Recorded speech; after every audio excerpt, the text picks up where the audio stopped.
Hello everyone. देखिए आज हम लोग अपना जो तीसरा लेक्चर देखेंगे। हम लोग देख रहे हैं यूपी लेखपाल का जो पेपर होने वाला है, तो उसके लिए इम्पॉर्टेंट लेक्चर हम लोग कुछ कवर कर रहे हैं। ठीक है, इसके पहले आपको 2 लेक्चर मिल चुके हैं, इसको प्लीज़ ज़रूर देखिएगा, आपको बहुत हेल्प करेगा पेपर में। क्योंकि यूपी ट्रिपल एस सी, देखिए लेखपाल का पेपर कराता है यूपी ट्रिपल एस सी, और हम लोग इसमें वही डिस्कस कर रहे हैं कि यूपी ट्रिपल एस सी जितने भी अभी तक पेपर कराया है उसमें उन्होंने स्पेसिफिक, जैसे कि अभी हम लोग यूपी स्पेशल स्टार्ट किए हैं। ठीक है, तो यूपी स्पेशल के कितने क्वेश्चन कहाँ कहाँ से किस एग्जाम में यूपी ट्रिपल एस सी ने पूछा है, सब कुछ डिस्कस कर रहे हैं। फिर इसी हिसाब से हिस्ट्री पॉलिटी और फिर चलते चलेंगे। ठीक है, तो बहुत इंपॉर्टेंट लेक्चर होने वाला है। आप किसी भी टाइम में बस ईयरफोन लगाइए और इसको कवर करते रहिए, आपको पेपर में इसको फ़ायदा देखने को मिलेगा, डायरेक्ट यहाँ से क्वेश्चन देखने को मिलेंगे। ठीक है, तो हम लोगों ने 2 लेक्चर में इसके ऊपर के यूपी के जो बेसिक हिस्ट्री और इन सब का कवर किया था। आज हम लोग इसमें यूपी के आर्ट एंड कल्चर देखेंगे। ठीक है, तो पहला क्वेश्चन है कि लखनऊ चित्रकला शैली का विकास अवध के किस नवाब के अधीन हुआ था। किसका जो चित्रकला शैली का विकास पूछ रहा है लखनऊ में। ठीक है, तो इसका देखिए, इसका आंसर है अशफुद्दौला। ठीक है, अब देख लेते हैं डिटेल में लखनऊ चित्रकारी कला का विकास।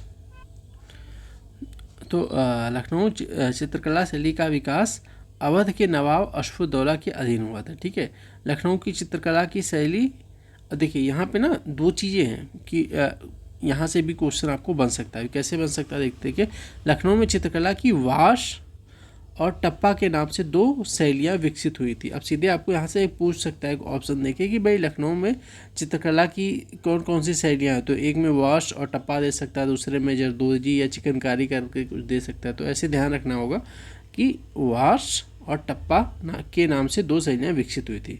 ठीक है, तो लखनऊ में चित्रकला की शैली का विकास मुख्य रूप से अवध के नवाबों के संरक्षण और यूरोपीय प्रभाव से हुआ था। ठीक है, तो अवध के नवाब संरक्षण और यूरोप का, भाई तुम्हारे ऊपर इतना लंबा राज किया ब्रिटिशों ने, तो उनका भी इफेक्ट जरूर दिखेगा।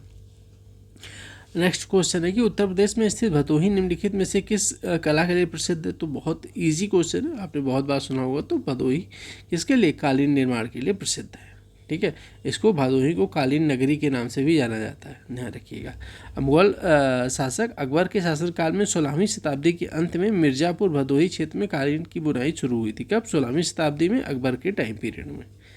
ठीक है, नेक्स्ट क्वेश्चन कह रहे हैं कि बहराइच जिले के बारे में, उत्तर प्रदेश के बहराइच जिले के बारे में निम्नलिखित कथनों पर विचार करें और नीचे दिए गए सही विकल्प का चयन करना है। ठीक है, अब क्या दिया है, किसके बारे में, बहराइच के बारे में।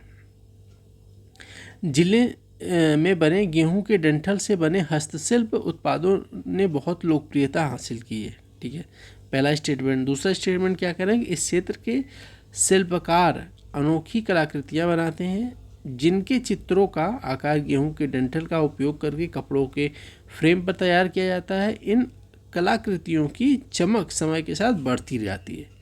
ठीक है, और फिर उसके बाद आपका तीसरा स्टेटमेंट है कि बहराइच देवी पाटन जिले के दक्षिण पूर्व भाग में स्थित है। ठीक है, अब देखिए इसमें स्टेटमेंट क्या कह रहा है कि पहला दूसरा सही है। ठीक है, एक चीज़ और आपको बताते हैं कि यूपी ट्रिपल एस सी में जैसे ये है ना कि अक्सर जो इसमें ये दिशा देते हैं ना कि बहराइच देवी पाटन जिला के दक्षिण पूर्व भाग में स्थित है, तो इस पर थोड़ा सा अलर्ट हो जाया करिए, क्योंकि ये कई बार देखा गया है कि ये इसमें से उत्तर पूर्व होगा या उत्तर दक्षिण होगा, तो ये थोड़ा सा चेंज करके गलत देते हैं यहाँ पे। ठीक है, यहाँ भी दोनों स्टेटमेंट सही है, और तीसरे वाले में जो है बस इन्होंने दक्षिण पूर्व भाग में नहीं है, ये उत्तर पूर्व भाग में है, तो ध्यान रखिएगा, बस ये अंतर है। ठीक है, नेक्स्ट क्वेश्चन क्या कह रहे हैं कि उत्तर प्रदेश में पत्थर शिल्प के लिए इस्तेमाल की जाने वाली एक लोकप्रिय सामग्री का निम्नलिखित में से कौन सी है, किसमें, पत्थर शिल्प के लिए। तो इसमें देखिए कि क्या है कि कडप्पा पत्थर, सोप स्टोन, संगमरमर, उपयुक्त सभी। तो इसमें इसका ऑप्शन डी हो जाएगा कि सभी जो है महत्वपूर्ण है पत्थर शिल्प के लिए। ठीक है, प्रसिद्ध हस्तियों और उत्तर प्रदेश में उनके जन्म स्थान में निम्नलिखित में से कौन सी जोड़ी गलत है। ठीक है, यहाँ पे दिया है इसे पंडित रविशंकर वाराणसी, नवाजुद्दीन सिद्दीकी मुजफ्फरनगर और सौरभ शुक्ला गोरखपुर। तो इसमें पूछ रहा है कि कौन सा गलत है, एक स्टेटमेंट दिया है। तो चौथा डी वाला क्या, मुजफ्फर अली प्रयागराज। तो यही वाला जो डी वाला है और गलत है। ठीक है, और सब सही है, मतलब पंडित रविशंकर का संबंध वाराणसी से, नवाजुद्दीन सिद्दीकी का मुजफ्फरनगर और सौरभ शुक्ला का गोरखपुर से। ठीक है, तो ध्यान रखना है कि मुजफ्फर जो अली हैं, ठीक है, इनका प्रयागराज से ना होकर इनका कहाँ से संबंध है, लखनऊ से है। ठीक है, तो ध्यान रखिएगा बस यही। और ऐसे क्वेश्चन बहुत सारे आपको बन सकते हैं, हो सकता है कि एक दो इसमें चेंज कर दे और सेम रहे, कुछ ऐसा करके बना सकते हैं। अब देखिए निम्नलिखित में से किसको जीआई टैग मिला है और कहाँ के लिए मिला है, तो आपको मैच दी फॉलोइंग में करना है। ठीक है, तो सीधे इसका आंसर देख लेते हैं। इसमें है कि देखिए इसको थोड़ा सा ना आप लोग करंट अफेयर अगर पढ़ रहे होंगे, ठीक है, तो वहाँ से ध्यान रखिएगा कि यूपी के किस प्रोडक्ट को जीआई टैग मिला है, यहाँ से क्वेश्चन बन सकते हैं। और भी प्रेजेंट टाइम में करंट में किसको मिला है, तो वॉल हैंगिंग गाजीपुर, मिर्ज़ापुर में हस्तनिर्मित दरियाँ और कैंची मेरठ और भदोही में हस्तनिर्मित कालीन। ठीक है, नेक्स्ट क्वेश्चन है उत्तर प्रदेश में स्पेस दिया है शहर पीतल के बर्तन और हस्तशिल्प के लिए प्रसिद्ध है, तो पीतल के लिए मुरादाबाद फेमस है। इजी क्वेश्चन है। अब इसमें ध्यान रखना है कहाँ से आपको क्या करना है कि एक तो ये ध्यान रखना है कि भाई मुरादाबाद पीतल के बर्तन और हस्तशिल्प के लिए, सहारनपुर लोहे के बाट के उद्योग के लिए, मिट्टी के खिलौने के लिए आगरा और जरदोजी चिकनकारी लखनऊ। अब आपको क्या करना है कि जो लेटेस्ट में चर्चा में रहे वन डिस्ट्रिक्ट वन प्रोडक्ट वाले, ठीक है, कि डिस्ट्रिक्ट में कौन सा प्रोडक्ट फेमस है उसको एक बार ध्यान से देख लीजिएगा। वहाँ से किसी न किसी शिफ्ट में आपको लेखपाल के क्वेश्चन देखने को मिलेगा 100%। तो ध्यान रखिए। फर्रुखाबाद किसके लिए किस कला के लिए पर्याय बन गया है, तो हाथ छपाई के लिए। तो फर्रुखाबाद हाथ छपाई कला का पर्याय बन गया है। रक्त मुद्रण भारत का एक प्राचीन शिल्प है। इस कला के प्रमुख केंद्र में उत्तर प्रदेश राज्य में सीमित है। लखनऊ, बनारस, बिलखुआ और फर्रुखाबाद इस कला के केंद्र हैं। ठीक है, और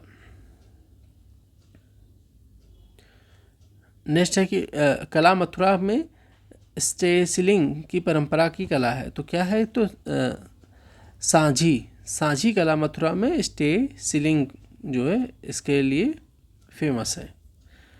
ब्रोकेड की मतलब ब्रोकेड स्पेस की प्रसिद्ध कलाकृति है। ब्रोकेड क्या है, वाराणसी की। देख लेते हैं क्या है कि देखिए ब्रोकेड वाराणसी की प्रसिद्ध कलाकृति है। भारत में बनारसी ब्रोकेड फैब्रिक की महिलाओं के फैशन के लिए साड़ियाँ, ड्रेस मटेरियल और दुपट्टे के रूप में बड़े पैमाने पर उपयोग किया जाता है। ठीक है, तो ब्रोकेड वाराणसी से संबंधित है। और किसके लिए, तो ये जो मतलब साड़ी हो गया, ड्रेस हो गया, दुपट्टे, इन सब में प्रयोग होता है इसका।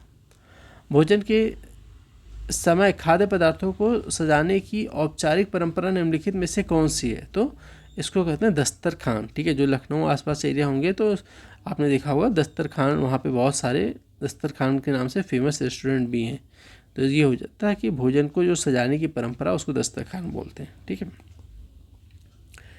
नेक्स्ट है कि हिंदू पौराणिक कथाओं के अनुसार मेरठ नाम संभवतः माया राष्ट्र से लिया गया है, जो असुरों के वास्तुकार माया के देश का संदर्भित करता है। माया की बेटी मंदोदरी का विवाह रामायण में निम्नलिखित में से किस व्यक्ति से हुआ था, तो इजी है, इन्होंने इतना बैकग्राउंड देखे किससे हुआ था, रावण से। ठीक है, अब देखिए अभी हम लोग अब इसी में इसका सब और डिवीजन है, तो उत्तर प्रदेश की वास्तुकला के बारे में देख लेते हैं। ठीक है, कह रहे हैं कि आगरा किले के बारे में निम्नलिखित कथनों पर कौन सा कथन सही है। अकबर ने इसका निर्माण शुरू करवाया था, किसकी बात हो रही है, आगरा किले की बात यहाँ पे हो रही है। ठीक है, तो इसमें बताना आपको जो 3 स्टेटमेंट है कौन से सही हैं। तो आगरा किले के बारे में कह रहे हैं कि अकबर ने इसका निर्माण शुरू कराया था, पहला स्टेटमेंट। दूसरा कह रहे हैं इसका निर्माण वास्तुकार अब्दुल खान की देखरेख में शुरू किया गया था, दूसरा है। तीसरा ये यमुना नदी के तट पर स्थित है। ठीक है, अब देखिए इसमें क्या है कि आपको कुछ चीज़ें, तो देखो यमुना नदी के किनारे ताजमहल और आगरा किला आसी पास है, तो ये आपको सीधे पता चल जाएगा। अच्छा, सी वाला सही है। ठीक है, तो इसमें तीसरा स्टेटमेंट सही है, अकबर के टाइम पीरियड में हुआ था, ये सही है। तो दूसरा बस गलत है, तो इसका कौन सा, सी, मतलब ए और सी कथन सही है। अब इसके बारे में देख लेते हैं। आगरा किले का निर्माण मुगल बादशाह अकबर ने शुरू करवाया था। निर्माण कार्य अकबर स्वयं अपनी देखरेख में करवाया था। आगरा किला यमुना नदी के तट पर स्थित है, वही बात है। बुलंद दरवाजा के बारे में निम्नलिखित कथनों में कौन सा कथन क्या है, गलत है। बुलंद दरवाजा के बारे में कौन सा कथन गलत है। इसे मुगल सम्राट अकबर ने बनवाया था, पहला स्टेटमेंट। इसे पेशावर पर अकबर की जीत की याद में बनवाया गया था, पेशावर यहाँ पे बात कर रहे हैं। यह दुनिया का सबसे ऊंचा प्रवेश द्वार है, तीसरा स्टेटमेंट है। यह फतेहपुर सीकरी का मुख्य प्रवेश द्वार है, और सी कह रहे हैं कि उपयुक्त में से कोई नहीं। तो इसका कौन सा गलत है, तो ये आपको बी वाला स्टेटमेंट गलत है। ठीक है, क्योंकि आप देखेंगे कि गुजरात विजय के तौर पर याद में बनाया गया, न कि पेशावर। ठीक है, पेशावर की उस टाइम चर्चा भी नहीं थी विजय की। तो आपका यहाँ पे बी वाला स्टेटमेंट गलत है, तो यही हमारा सही हुआ क्योंकि गलत पूछा गया है। ठीक है, अब देखिए लखनऊ चारबाग रेलवे स्टेशन किस स्थापत्य शैली का उदाहरण है। ठीक है, तो आपने देखा होगा लखनऊ, इसमें पूछ रहे हैं कि किस स्थापत्य शैली का है, तो आपको बताइए, क्योंकि बहुत फेमस आइकॉनिक बिल्डिंग है लखनऊ चारबाग की स्टेशन की, तो आपको ये बताइए कि क्या कौन सी है। ठीक है, अब देखिए इसमें क्या है आपका आंसर की हो जाएगा आपका बी, लखनऊ चारबाग स्टेशन इंडो सार्वजनिक स्थापत्य शैली की उदाहरण है। ठीक है, तो एक तो चारबाग शैली भी होती है, तो ध्यान रखिएगा कि चारबाग स्टेशन नाम है, तो आप लोग चारबाग मांग के मत चलिएगा, इंडो सार्वजनिक है। ठीक है, चारबाग शैली अलग होती है, उसके बारे में आगे क्वेश्चन आया, उसके बारे में देखेंगे। तो Lucknow Charbagh railway station Indo सार्वजनिक स्थापत्य शैली का उदाहरण है। छत्रपति शिवाजी टर्मिनल जो मुंबई में का निर्माण विक्टोरियन गोथिक शैली में किया गया। ठीक है, स्पेस दिया कि प्रसिद्ध बरुआ सागर किला द्वार बनाया गया था। अब इसमें हो जाएगा कि राजा उदित सिंह द्वारा। इसके बारे में डिटेल देख लेते हैं, क्योंकि जल्दी में ही 2025 में यूपी SSS ने क्वेश्चन पूछा है। तो प्रसिद्ध बरुआ सागर किला का निर्माण ओरछा के राजा उदित सिंह ने करवाया था। यह किला झांसी में स्थित है। इसी स्थान पर राजा उदित सिंह ने बरुआ सागर ताल का निर्माण करवाया। झांसी शहर पहुज नदी एवं बेतवा नदी के मध्य स्थित है। ठीक है, तो झांसी शहर जो है पहुज नदी और बेतवा नदी के मध्य स्थित है। इसकी स्थापना 1631 में ओरछा के शासक वीर सिंह बुंदेला ने किया था। आयुर्वेद महोत्सव का आयोजन झांसी में किया जाता है। ठीक है, अब यहाँ से एक क्वेश्चन आपको और पता चल रहा है कि आयुर्वेद जो महोत्सव होता है इसका आयोजन झांसी में होता है। अगले क्वेश्चन में आपको यूपी में यूनेस्को की हेरिटेज साइट कौन कौन सी है उसको आपको पहचान करना है। ठीक है, तो वाराणसी रिवर फ्रंट, काशी विश्वनाथ मंदिर, इलाहाबाद का किला, सारनाथ। तो इसमें इन्होंने मैच द फॉलोइंग, कोई मैच हो नहीं रहा था, तो थोड़ा सा देख लिएगा। जैसे कि आगरा का किला है, फतेहपुर सीकरी है, ताजमहल है। ठीक है, इसमें एक साथ में कोई विकल्प में नहीं था, तो ये सब। अब लेटेस्ट में यूपी में अगर कुछ यूनेस्को हेरिटेज साइट में शामिल किया गया तो एक बार थोड़ा सा उसको करंट अफेयर में आपको पढ़ के जाना पड़ेगा। निम्नलिखित में से कौन सी जोड़ी सही सुमेलित नहीं है। ठीक है, तो मेहताब बाग कहाँ पे है, लखनऊ में। शंकर मतलब क्वेश्चन में कहाँ पे दिया गया इसको देखना है। ठीक है, तो इसमें कौन सा सही सुमेलित नहीं ये बताना है। तो ये दे रहे हैं कि Mehtab Bagh Lucknow, Shankar Viman Mandap Prayagraj, Lal Qila Agra, Green Park Stadium Kanpur. ठीक है, तो आपका पहला ही स्टेटमेंट गलत है। मेहताब बाग जो है कहाँ पे, लखनऊ में नहीं है, आगरा में है। तो यहाँ पे देख लीजिए, मेहताब बाग आगरा, शंकर विमान मंडल प्रयागराज, आगरा किला आगरा में, लाल किला मतलब आगरा में है, और ग्रीन पार्क कानपुर में। क्रिकेट वगैरह होता है तो कानपुर में है। लखनऊ में स्थित रूमी दरवाज़ा की बहुत इंपॉर्टेंट क्वेश्चन है, ध्यान रखिएगा इसको। नेक्स्ट वाला 51, लखनऊ में स्थित रूमी दरवाज़ा की ऊंचाई कितनी है, तो ये है 60 फीट।